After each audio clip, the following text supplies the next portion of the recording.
নির্বাচন কমিশনও কিন্তু এই নির্বাচন নিয়ে যথেষ্ট তৎপর। এমনকি ওয়েবকাস্টিং নিয়ে কড়া নজরদারি থাকবে। একাধিক কড়া পদক্ষেপ গ্রহণ করা হচ্ছে নির্বাচন কমিশনের পক্ষ থেকে। ওয়েবকাস্টিং মাস্ট, এর আগেই কিন্তু বলা হয়েছিল, অর্থাৎ 100% বুথে ওয়েবকাস্টিং হবে।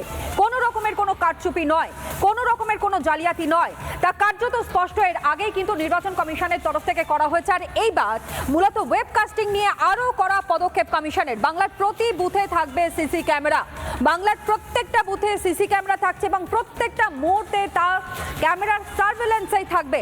একেবারে স্পষ্টত জানিয়ে দেওয়া হয়েছে যেখানে ওয়েবকাস্টিং করা হবে প্রত্যেকটি বুথে, 100% বুথে ওয়েবকাস্টিং রয়েছে, যা নিয়ে কড়া সিদ্ধান্ত নির্বাচন কমিশনের তরফ থেকে নেওয়া হয়। অনুপম আমার সহকর্মী এই মুহূর্তে আমার সঙ্গে রয়েছে, আরো বিস্তারিত জানাবে। অনুপম,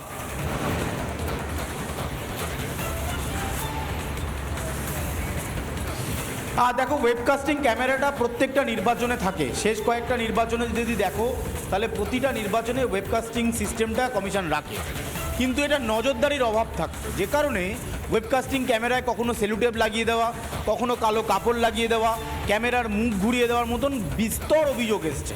কিন্তু এবার বলছে কমিশন যে ওয়েবকাস্টিং ক্যামেরাটা এমনভাবে তারা সিস্টেমেটিক ওয়েতে করছে এবং তার মনিটরিং যেভাবে হচ্ছে, তাতে যদি ওয়েবকাস্টিং ক্যামেরায় এরকম কোনো মুভমেন্ট দেখা যায় সঙ্গে সঙ্গে সেই বুথে রিপোল করে দেওয়া হবে। এবার তোমায় জানি রাখি ওয়েবকাস্টিং ক্যামেরাটা কীভাবে সেট আপ হচ্ছে। কমিশনের তরফে জানানো হচ্ছে যে ওয়েবকাস্টিং ক্যামেরাটা বুথের বাইরে যেমন থাকছে, বুথের ভেতরেও থাকছে। স্বাভাবিকভাবে এই ওয়েবকাস্টিং ক্যামেরাটাকে 3টে লেয়ারে তারা মনিটরিং করছেন। প্রথম লেয়ার হচ্ছে এই ওয়েবকাস্টিং ক্যামেরা যিনি মনিটরিং করবেন তিনি সর্বোচ্চ পদ হচ্ছে মুখ্য নির্বাচন আধিকারিকের দপ্তরে যে কন্ট্রোল রুম খোলা হয়েছে সেই কন্ট্রোল রুম। পাশাপাশি এরপরে যিনি এই ওয়েবকাস্টিং ক্যামেরাটা মনিটরিং করবেন তিনি হচ্ছেন ডিইও, অর্থাৎ ডিস্ট্রিক্ট ইলেকট্রাল অফিসার, সাধারণত জেলা শাসকরা হন।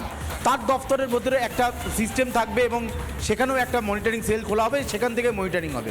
এবং আর একটা সিস্টেম যেটা একেবারে প্রাইমারি লেভেলে যারা দেখবেন সেটা হচ্ছে রিটার্নিং অফিসার, যারা থাকবেন তারা এই মনিটরিং সিস্টেমটাকে নজরদারি করবে। অর্থাৎ কোনো একটা লেয়ারে যদি ফাঁক থেকে যায় আর একটা লেয়ারের সঙ্গে সঙ্গে সেটা ধরা পড়ে যাবে। একেবারে ছাঁকনির মতন ছেঁকে নির্বাচনকে সম্পন্ন করতে যায় কমিশন। সেই কারণে বুথে বুথে ওয়েবকাস্টিং ক্যামেরা এবং সেটার নজরদারির জন্য বিপুল সংখ্যায় নিয়োগ।